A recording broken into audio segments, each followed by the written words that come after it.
Bonsoir, mesdames et messieurs. Alexandre Baudouin et François Trépanier qui vous souhaitent la bienvenue à cette autre édition de Sport Express. Salut François. Salut mon ami. Tellement une grosse nouvelle dans la région, je suis content, parce qu'on avait reçu Mario, Mario Duquette, qui est venu parler de la Ligue. Mais là, la Ligue de hockey senior élite s'installe ici, à Saint-Jean-sur-Richelieu. Débarque à Saint-Jean-sur-Richelieu, Alex, du côté d'Iberville à l'Arena Marcel Larocque. C'est l'équipe de Contrecoeur, les Mustangs de Contrecoeur, qui déménagent du côté de Marcel Larocque. Donc, à partir de la prochaine saison, à l'automne, on va avoir du bon hockey senior du côté de Saint-Jean-sur-Richelieu. Et c'est une équipe qui a terminé 3e, que Mario disait. C'est une bonne équipe. C'est une très bonne équipe. Carl Lauzon, meilleur compteur de la Ligue. Oui. T'sais, le gars a joué des grosses années juniors, joué dans la Ligue américaine, joué un peu partout. Donc, il va avoir du bon calibre de jeu du côté d'Iberville. Ça va rappeler les années des Dragons d'Iberville, Alex, dans le temps. Steve Bossé. T'as-tu de chaud, les Dragons? Non, Steve va pas jouer. Non, c'était avant. Mais Sylvain Maillé, je sais pas si ça dit quelque chose. Oui. Écoute, c'est vrai. C'était quelque chose. On revient à une autre époque. On vient très loin. Non, c'est Dragons de Verdun, Steve Bossé. Oui, absolument. Peut-être que Richard pourrait débloquer. Peut-être qu'on pourrait aller tourner une émission de Sport Express au match d'ouverture. Richard a demandé, va-t-il y avoir hot dog et consommation? La réponse a été oui. Il dit, je vais peut-être aller faire un tour. Donc, pourquoi pas venir avec un... Moi, je pense que j'irai avec un Kodak, honnêtement. Pas? Et puis, l'idée est lancée. À la nouvelle direction, on pourrait peut-être aller faire un show de Sport Express. Je vois déjà le beau sourire dans le visage de Louis qui voudrait nous accompagner. Louis, il va être là en partant, lui. Louis va se prendre des billets de saison. Hey, rapidement, il reste 30 secondes avant qu'on parle de CF notre... Montréal, Alex. C'est dégueulasse. Pendant qu'on tourne, c'est sûr que la nouvelle vient de sortir. C'est Tony Marinaro qui l'a sorti. RDS a eu ensuite de ça la confirmation. Il quitte. Je sais pas si c'est lui. lui-même. Ouais, je sais pas si c'est lui qui faisait à choper les négociations avec un petit gars de Saint-Jean, Mathieu Chouanière. Ouais. Mais j'espère que ça va se régler parce qu'on peut pas le perdre, lui. Mais écoute, c'est le bordel. Monsieur Saputo, ça vous tente pas de vendre le club? Je dis Ça va pas très bien, hein? Tabarouette. Parle-nous du show de cette semaine. Écoute, on parle de football avec Jean-Guy Trudeau, remporté le bol d'or avec les Géants dans les années 80, a coaché les Géants et redonne à la communauté avec les Titans de Saint-Jean. Écoutez, là, c'est la première fois que je le rencontre. Quelle belle découverte. Oui. Bienvenue à Sport Express.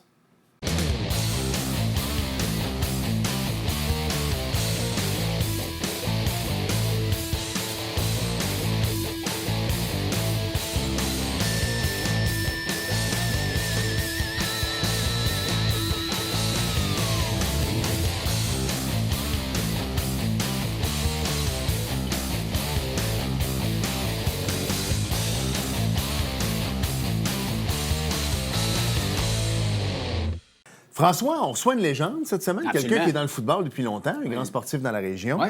un gars qui a joué pour les Géants et coaché les Géants, mais là, on recule quelques Et années. qui coach encore. Et là, qui coach également les Titans de Saint-Jean. On va avoir l'occasion d'en parler. Jean-Guy Trudeau est avec nous. Merci d'avoir accepté l'invitation, Jean-Guy. Salut, Jean-Guy. Merci à vous autres. Jean-Guy, je l'ai dit d'ouverture, tu es un joueur de football depuis longtemps, joué pour les Géants, coaché pour les Géants. Là, on vient dans les années 80, 90. Oui. Passion du football, pour toi, ça fait longtemps. Là. Ça part à Iberville. Une histoire de famille. Je suis le plus jeune d'une famille de 5 gars, puis mes frères ont joué avant. Fait que, on a rempli pas mal les équipes de la région, là, les Oursons d'Iberville, la Polyvalente, les Vikings qui étaient les plus petits anciennement, même les Flèches qui datent de plusieurs années.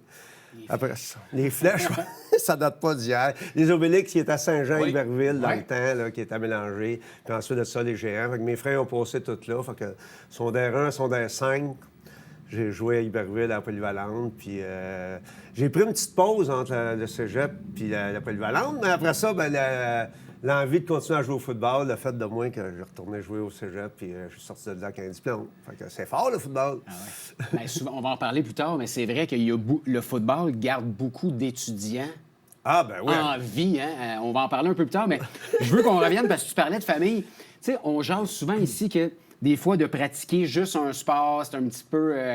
c'est le fun de pratiquer plusieurs sports. On aime les multisports. Est-ce que chez les Trudeau, ça a toujours été juste le football quand vous étiez jeune? Non, on était tous des joueurs de hockey, mais personnellement, le football était assez fort.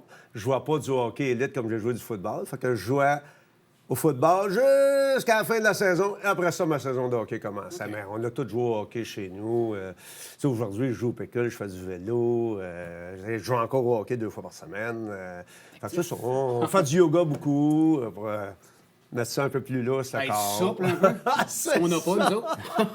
Mais c'est sûr que le football, pour performer, il faut que tu t'entraînes beaucoup, il faut que tu coaches. C'est un sport que tu n'es pas beaucoup de secondes en action, mais ces secondes-là sont hyper importantes. Il faut que tu te déplaces hyper rapidement, puis la force de frappe est importante parce que c'est un sport de contact. T'sais.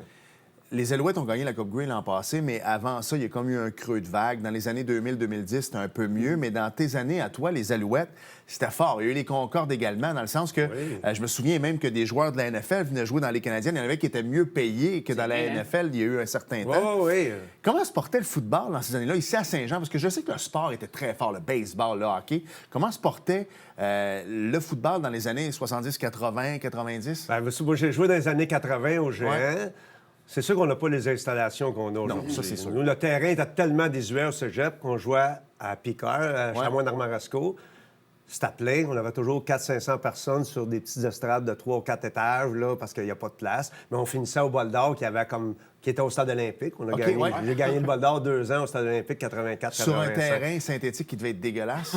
Oui, qui était dur. Puis on avait tellement jamais joué là-dessus qu'il fallait aller pratiquer à Montréal. On avait été pratiquer à l'Université McGill, je me rappelle, parce que synthétique, on n'avait jamais joué là-dessus. On jouait sur un terrain de boîte. Mais ça, puis du... asphalte. Ça, exact. Ça, puis du béton, c'était pareil. C'est ça. C'était un tapis qu'on mettait à ses patios anciennement sur du ciment. Ouais. C'était très, très dur.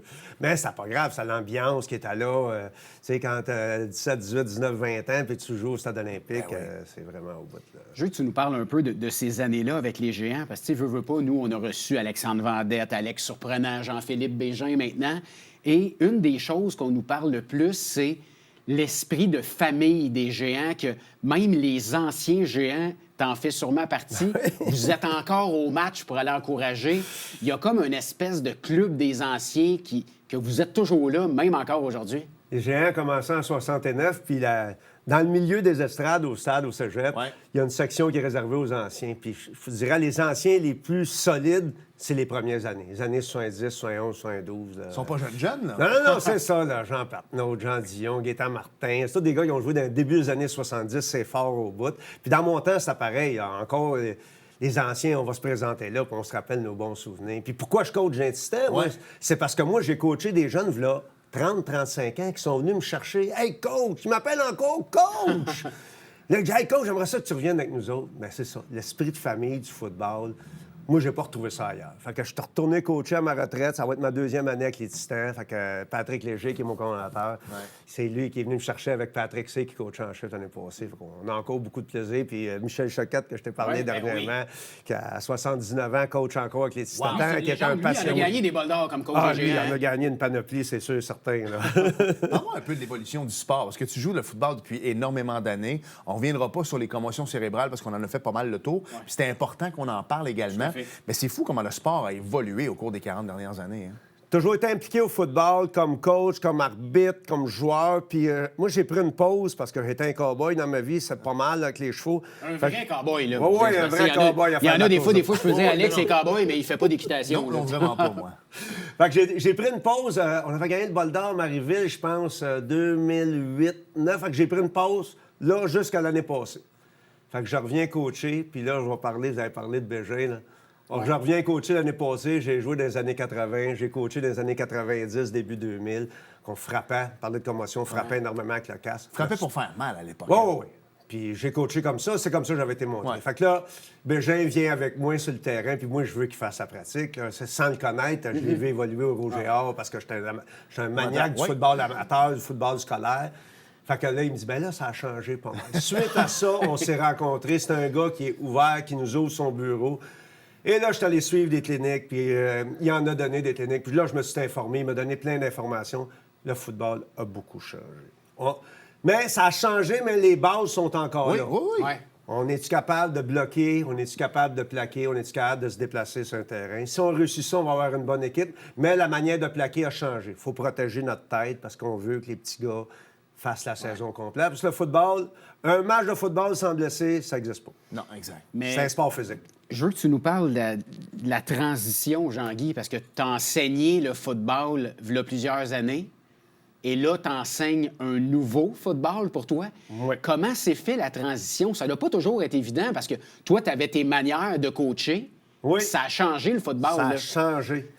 Ça arrive-tu qu'on retombe dans nos anciennes pantoufles et on se dit, boy, non, c'est pas là, il faut que je m'en aille? Là? Oh, non, je peux vous dire que... Les jeunes te leur diraient assez rapidement. Tu vas te le faire dire. Ben, les coachs me le diraient aussi assez rapidement. Ouais. Tu sais, est élevé à faire... Quand on jouait jeune, on faisait du contact tout le temps. Ce qu'on appelle du contact live, le full contact. À la planche, puis on frappe, puis coucher sur le dos en face, puis on se rentre dedans. J'ai enseigné ça aussi.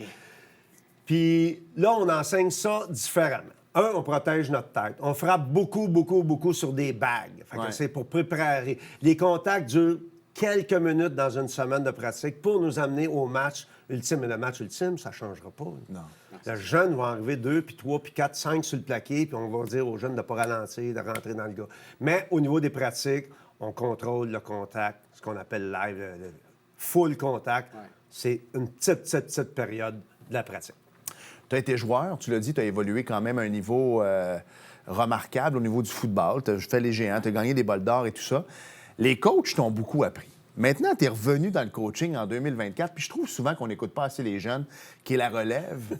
Qu'est-ce que les jeunes t'apprennent, Jean-Guy?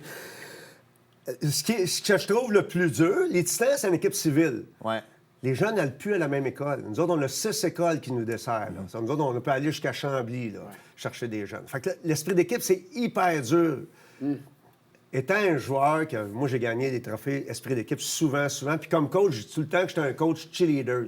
Ce qui est dur, c'est faire le côté famille. L'année passée, là, je vous le dirais, on a eu une super bonne saison les 3 ou 4 dernières semaines qu'on a fait ça. Ça prend beaucoup de temps parce que les jeunes ne se connaissent pas. Aujourd'hui, ça texte, ça se parle plus directement. Les jeunes, vous direz, l'année passée, après 3 ou 4 semaines, il y a des jeunes qui jouent ensemble, mais ils ne se connaissent pas, ils ne savent pas le nom. Fait que là, cette année, je me suis dit, il faut que j'apprenne d'eux autres parce qu'ils ne se connaissent pas. Il faut que je leur montre à se connaître. Fait que tu vas y parler, tu vas parler aux gars. Le dialogue sur le terrain, parce qu'au football, c'est hyper important de se parler sur le jeu, parce que le jeu dure quelques secondes, mais le mot-clé qui va être crié « ball » quand la balle est dans les airs, ça va être de crier « push » quand tu veux que le gars se pousse un peu plus loin. C'est hyper important. Fait que j'essaie de... Tu parles des téléphones, j'ai pas le choix de t'amener là-dessus. J'ai écouté une entrevue en m'en venant avec Paul Saint-Pierre Plamondon ou Nathalie Normando que le Parti québécois veut abolir les téléphones dans les écoles, dans les classes et dans les écoles au primaire et au secondaire. Ça devient un fléau. Est-ce qu'on s'en rend compte au football? Est-ce que tous les jeunes arrivent? Est-ce que vous devez leur dire, là, les gars, vous serrez ça? Ou... c'est sûr que sur le terrain, ils n'ont pas de téléphone, mais c'est-tu un bon outil? Exemple, moi, je te l'ai dit, j'ai même pas d'ordinateur à la maison, mais j'ai un cellulaire intelligent qui me sert d'ordinateur. Mais toutes nos communications se font par Internet, se font par Facebook. Les Titans, on a, exemple, moi, les demi-défensifs, j'ai mes joueurs exclusivement là-dessus. Je suis capable de leur dire, OK, là, cette semaine, il faut que tu saches absolument ton alignement, ton nombre de verges, c'est quoi ta lecture première. Puis là, j'ai dit, en passant, prenez le nom de vos chums, là, tu sais. Puis l'équipe, le coach en chef, pareil, envoie les messages. OK, les gars, on a des billets pour un souper, parce qu'on a un souper spaghetti qui s'en vient le 10 mai. Fait que les gars, achetez vos billets d'avance. Fait que tout se passe par Internet, parce qu'on perd plus de temps dans les pratiques. Tout à fait. On a 2 heures de pratique, on veut le prendre plein à faire bouger les gars. Tu l'as dit que c'est un fléau, puis en même temps, c'est que tu reçois des messages textes que tu n'aurais pas reçus avant. Dans les années 80-90, tu avais quelqu'un de malade à la maison, tu ne savais pas. Tu le savais quand tu revenais. Puis, papa, là, maintenant, même les joueurs de hockey, après la première période, innocemment, vont prendre leur téléphone. Puis là, tu as madame qui dit, jamais tu reviens avant 11 h, passe donc à la pharmacie sur le boulevard Tachereau. Le petit fait encore 104 de fièvre. Alors lui, il fait comme, il est encore malade. Puis là, il faut qu'il se remette dans son match. Mon point, c'est que des fois, ça te sort de ton match, de ta zone. Puis tu as lu un message que tu n'aurais peut-être pas dû lire 2-3 heures avant le match qui va peut-être tout scraper le reste de ta journée. Je veux qu'on s'arrête tout de suite parce que moi, quand je suis arrivé, tantôt on en parlait hors d'onde, dans ma tête, à moi, les Titans, c'était comme Joseph d'Endurant. C'était à l'école. Joséphine d'Endurant, c'était à l'école, c'était pas au civil. Ça a comme changé. Je veux que tu nous démêles ça un peu, Jean-Guy. Les Dorchester, là-dedans aussi. Exact. Fait que je trouve ça super important. On s'arrête. Mais on y revient au retour. On va avoir encore un bon 12-13 minutes pour en parler, Jean-Guy. Ne bougez pas.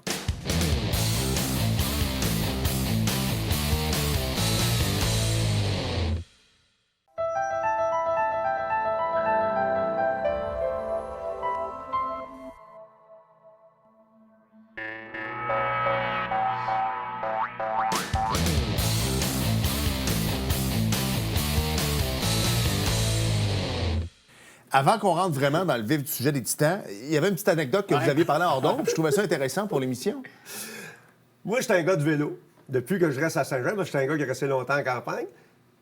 À 3 fois que j'ai une chance, je voyage en vélo. Je vois mes pratiques, qu'ils soient au cégep ou à base militaire présentement. Et à l'entrevue de Sport Express, Jean-Guy est vélo. venu en vélo. C'est ça! Mais justement, il n'est plus là sur le parcours. Non, c'est Non, ça, il est là, exact. inquiète pas. Fait que là, nous autres, on pratique toujours le bantam puis le midget ensemble. Fait que c'est, mettons, 100 jeunes plus le staff de coach. Les deux équipes, on est Faut être 7, coordonné, 8 coachs. Jean-Guy? Oui, c'est ça. Non, les coachs en chef font une structure extraordinaire. Puis, moi, j'arrive là en vélo. Bien, sur 100 jeunes, je suis le seul qui se promène en vélo. Puis les jeunes trouvent tout ça exceptionnel que je pars d'Iberville. Je dis, non, c'est parce que ça prend 12 minutes à aller au cégep. Fait que tout ça pour dire que peut-être que le téléphone prend trop de place, qu'ils n'ont pas le temps de pédaler. Ben, d'accord. Non, c'est vrai, tellement raison. Je veux qu'on parle un peu des Titans, parce que c'est vrai que dans ma tête, c'était Joséphine d'Endurant, il y avait les Cerbère, il y avait plein d'affaires, il y avait les Dorchester. Peux-tu nous démêler ça un peu? Parce qu'avant, il y avait du civil, il y avait de l'école. C'est quoi, vous avez tout regroupé? Dans la région, anciennement, moi, j'étais un gars qui a coaché surtout au scolaire. Ouais. À Polyvalente Marcel Landry, j'ai coaché les Aztèques ici à Saint-Jean, l'école dans le centre-ville, Marguerite Bourgeois. J'ai coaché à Marieville scolaire encore, les géants scolaires. Puis là, à un moment donné, ce qui est arrivé, c'est que le football, une équipe, minimalement, 35-40 joueurs, on est au minimum. Tu sais, ça prend 12 joueurs à table.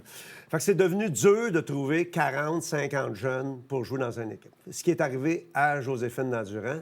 Là, je peux pas me rappeler si c'était les Cerbère, sont-ils devenus les Titans à l'école, je suis pas sûr. Non, c'est ça. Ah, d'accord. C'est sûr que c'est ça. C'est sûr que civil, Joséphine d'Endurant, vu qu'il manquait de joueurs, ont décidé de devenir civil. En tant que civil, ce qui est important, c'est que tu as un territoire X. On fait partie de la Ligue football Montréal métropolitain.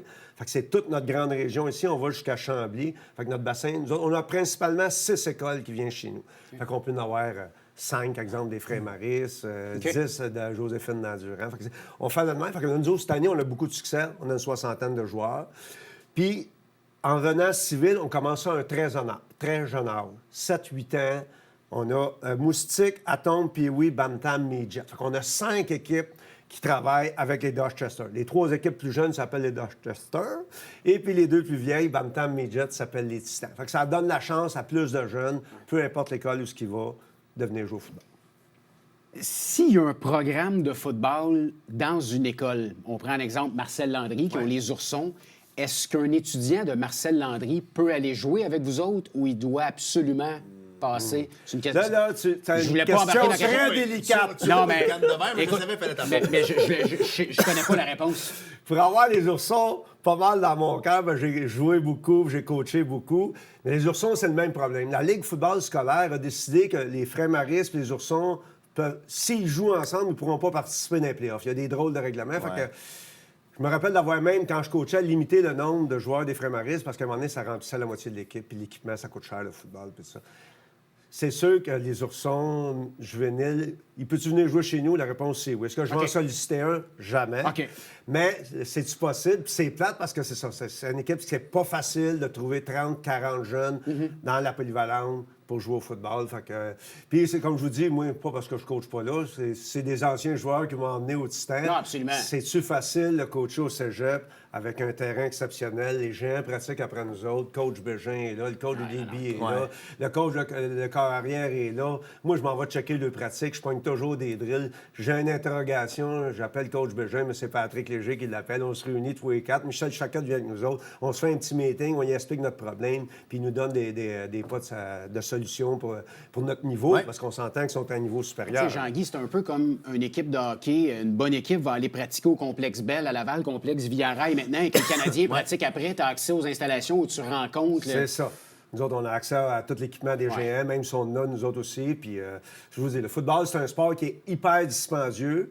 Puis pourquoi que nous autres, exemple, les Titans, on est payé 0? Ma paye est là. Mais c'est parce que c'est ça. Ce qu'on veut permettre, c'est à des jeunes de jouer à un moindre coût. Cette année, les Titans, on va avoir une retraite fermée de 3 jours que notre coach va nous a organisé. Fait qu'on s'en va dans l'Estrie 3 jours de temps. On va coucher là 2 nuits. On va faire 6-7 pratiques. Encore là, on a un souper spaghetti pour désuer ça. Fait que, les Titans, c'est une organisation exceptionnelle. Les Dorchester aussi. Fait qu'on travaille beaucoup, beaucoup, beaucoup avec ça. Nicolas Bergeron fait un job extraordinaire comme J'ai une coach en question, chef. mais je vais juste faire du chemin sur... Tu parlais des installations des géants. S'il y a bien quelqu'un qui a fait le tour du Québec, c'est toi. Tu en as vu des installations sportives au Québec, de football, des terrains. Ça a l'air de quoi, nous autres, ici, à Saint-Jean, au cégep? Au cégep, c'est bon! On va y aller commencer par le cégep, puis si tu veux... Avoir on peut sa réaction, le reste... Si tu veux, on peut parler du reste après. On en a parlé régulièrement ici avec Mme la mairesse, avec M. Laplante avant, avec... qui nous écoute. Oui, Faudrait bien peut-être sûr, prendre des notes, absolument. là. Il faudrait prendre des notes. J'ai fait une campagne électorale, là, 2 ans, là, puis moi, je parlais de sport à côté parce que pour moi, c'est ma vie, le sport, les loisirs, que ça sert prendre une marche dans le bois. Pour avoir été un gars d'Iberville, qui a un terrain qui est désuet, ça fait 50 ans, c'est un terrain de glaise. Un terrain de glaise, que ça fait, c'est que quand c'est sec, c'est dur au bout, tous les jeunes ont des problèmes de cheville. Puis quand c'est mouillé, s'il n'y a pas de gazon, ça glisse. Là, on ne se fait plus mal aux chevilles, on se déchire des ligaments puis des tendons. J'avais dit que ça prenait absolument un terrain synthétique. Est-ce que c'est environnemental, un terrain synthétique? La réponse, c'est non, parce que je suis un gars environnemental. Mais on peut l'utiliser. Pourquoi cette année, le cégep n'est pas disponible ce printemps? Parce qu'il a été surutilisé, ce terrain-là. Puis ce printemps, là, on est pogné, on ne sait pas où qu'on va aller pratiquer. Là, ça fait 3 fois qu'on change de terrain. Ils refont le synthétique. Ils refont le synthétique là, présentement. Là. OK. Il y a du monde là-dessus qui travaille là-dessus. Les géants, c'est pareil. Là. Je suppose qu'ils vont pratiquer les géants. Là, nous autres, on s'en va sur un petit terrain de soccer à Saint-Luc qui n'est pas synthétique, qui va être 6 mois, qui sont dans la boîte. Tout, on est gâtés, là, nous autres, à Saint-Jean. Là, on pratique sur le synthétique. Ouais. Est-ce qu'on a besoin de plus de plateaux à Saint-Jean? C'est évident. Là, on pratique à la base. Je suis un joueur de pécule. On joue à la base l'hiver aussi. Une chance qu'on ait des installations militaires, ça nous aide beaucoup. Parlons un peu de la Ligue de football Montréal métropolitain, parce que c'est dans la ligue dans laquelle vous évoluez. Oui. C'est une bonne ligue quand même. Est-ce que vous vous promenez quand même pas mal? Bien, l'équipe la plus loin, c'est... Ben non, c'est Drummondville, qui est une machine de football. C'est une ligue très compétitive, comparativement à ce que j'ai coaché au scolaire. Au scolaire, souvent, on avait 1 ou 2 équipes qui ne se tapent pas dans le portrait pantoute. C'était le rôle des Titans jusqu'à l'année passée. L'année passée, on a eu une saison quand même en dents de scie, mais on l'a fini fort. En séries éliminatoires, la première équipe nous avait clenché dans la saison. On les a clenchés en finale. On est allé perdre contre Drummondville, mais l'écart se rapetisse. Puis, je vous le dis, on travaille hyper fort pour amener... Notre but, les Titans, nous autres, midget, c'est de fournir des joueurs aux Géants de Saint-Jean. Ouais, Moi, ce que je veux, c'est garder la fierté. école. Oui, ce qu'on veut. Puis Bégin et le staff des Géants, c'est ça qu'ils veulent. Ils veulent nous aider à être plus performants. On commence à s'en approcher. Moi, j'ai vu ça ma 2e année. Là. Cette année, c'est clair. Il ne faut pas que je mette des attentes trop haut. Mais je suis convaincu qu'on va avoir une meilleure équipe cette année que l'an passé. Puis l'année passée, on a quand même bien figuré. Fait que non... C'est combien de matchs, Jean-Guy, pendant la saison? On a joué 7 ou 8, je pense, l'année passée, plus les playoffs. C'est qui est énorme. Oui. Je vous le dis, l'année passée, on était à 43, 44, mais vous le dire, c'est limite. Le maximum de joueurs en passant, c'est 50. OK. Là, présentement, on est 62 joueurs. C'est beaucoup, là. C'est ça. À 62, on va voir si le football, surtout à cet âge-là, 15-16 ans, on ramasse toujours des jeunes qui n'ont jamais joué au football. Quand il arrive l'aspect physique, le contact, même si on ne fait pas de contact live, souvent, c'est des contacts contrôlés. Oh, le jeune, il va savoir s'il aime ça ou s'il n'aime pas ça. Ça ne faut pas se le cacher, c'est un sport physique. Tu mords dans le mode-piece, puis go, on attaque, parce que le but du succès au football, est-ce que je bloque bien, est-ce que je plaque bien, puis est-ce que je cours bien sur le terrain? C'est sûr que ces 3 éléments-là, si tu as ça, tu vas être une équipe compétitive. Ça ressemble à quoi une semaine d'entraînement et de match? Parce qu'il y a des parents qui regardent à la maison, j'en suis persuadé, puis qui se disent « Ah, mon gars a toujours voulu jouer au football, mais c'est mes disponibilités avec le travail, aller faire les transports. » Ça ressemble à quoi? C'est-tu beaucoup de pratique, beaucoup de... Oui, effectivement. Présentement, c'est quelque chose que je ne vivais pas avant. Les Titans, on a commencé au mois de février, 1 fois par semaine à base militaire, les 2 équipes en même temps, comme je vous disais. On a monté jusqu'à 75 joueurs. Fait que 1 fois par semaine pendant 10 semaines. Notre dernier dimanche, c'est le dimanche qui vient. Après ça, on tombe 2 fois semaine à l'extérieur, qui va nous amener à ce qu'on appelle un jamboree. On va jouer contre plusieurs équipes. On va prendre une pause. On va pratiquer un petit peu jusqu'au mois de juin. On va prendre une pause au mois de juillet, 3 semaines. On va faire le petit mini-camp, je vous ai parlé. Puis après ça, dans la saison, 3 fois semaine, un match. Fait que c'est 3 pratiques de 2 heures. On a un outil de travail qui s'appelle Huddle, parce que dans notre ligue, on est obligé de fournir le match aux adversaires. Fait qu'on se filme, on met ça sur Huddle, l'adversaire vient prendre ce qu'il veut sur le site. Puis nous, on est capable d'envoyer des séquences à nos jeunes.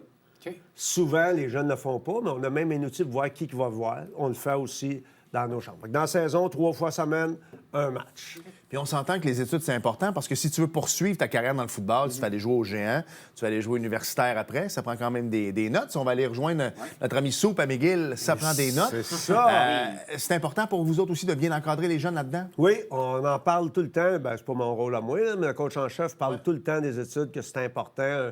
un jeune nous dirait qu'il ne peut pas pratiquer parce qu'il y a un examen à préparer ou qu'il a absolument besoin de rencontrer son prof, on ne le chicanera pas pour ça. Là. L'important, c'est l'école. Tu sais, dans tes priorités de vie, il faut que ça soit ta famille, l'école, puis en troisième, le football, idéalement. Là, tu sais. C'est sûr, si tu mets le basket et le ping-pong avant le football, pas sûr qu'ils vont faire une carrière pour le football. Tu sais, tu parlais qu'il y aurait peut-être une continuité pour les géants par la suite, c'est pour les jeunes qui performent. Est-ce que les jeunes s'en rendent compte? T'sais, est-ce qu'ils voient un peu les joueurs des géants comme des modèles, puis on veut se rendre dans cette équipe-là? C'est mon but en tant qu'athlète. Ben oui, on a plusieurs des titans là, qui sont là, puis on a un jeune, là, une famille impliquée, là, c'est les Pagé. Là. Benoît Pagé, c'est notre gérant d'équipement. Son fils Victor joue avec nous autres, puis Édouard, il joue dans les géants. Là. Édouard n'a pas pu jouer l'année passée parce qu'il s'est fait opérer d'une épaule.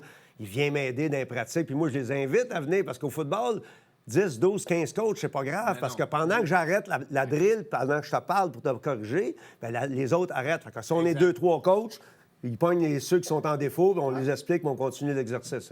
Le football, c'est beaucoup, beaucoup, beaucoup de répétitions. Jean-Guy, merci de continuer à parler de ta passion, d'être là pour les jeunes. Non, mais... Es-tu passionné, tu je pense que oui. Ça a été...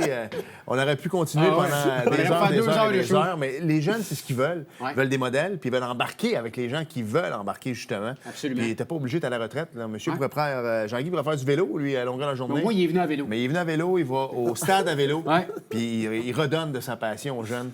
Merci. Hey, merci, gars. Merci, Une Jean-Guy. belle saison. Hey, merci Et beaucoup. puis, au plaisir de se recroiser à quelque part sur un terrain de foot. Qui sait? Oui, monsieur. On s'arrête et je pense qu'il y avait du NASCAR. On en parle au retour. Bougez.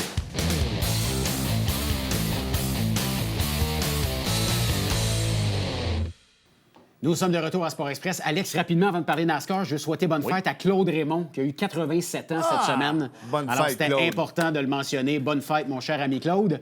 Et on va parler de NASCAR. C'est aussi intéressant, Claude. Tu sais que j'ai j'ai les expos. Ben de oui, tatoués sur ben moi. oui. Exact. Je vais mettre mes lumières fumées. Non pas que tu es éblouissant, François, c'est juste parce que je peux pas lire sinon. Alors, c'était le Kansas Speedway. Hein? Carl Lawson qui est terminé premier, Chris Buescher deuxième et Chase Elliott troisième. On dit que les 3 premières positions, Richard, à Écoute, 0.001. On voit l'image à l'écran. Richard l'a envoyé. C'était très spectaculaire. Photo finish aussi au Kentucky Derby en fin de semaine. Oui, hein? oui. Ça aussi, ça a été très, très, très serré. Prochaine Christopher course? Bell, ouais, ben c'est ça. La prochaine course, on s'en fout un peu. Là. C'est le Goodyear 400 en direct de Richmond au Darlington Raceway. Et Zane Smith, François, a terminé 29e. Merci. Merci, Alex. Merci à vous d'avoir été là. Salut. Et à la semaine prochaine. Bye bye.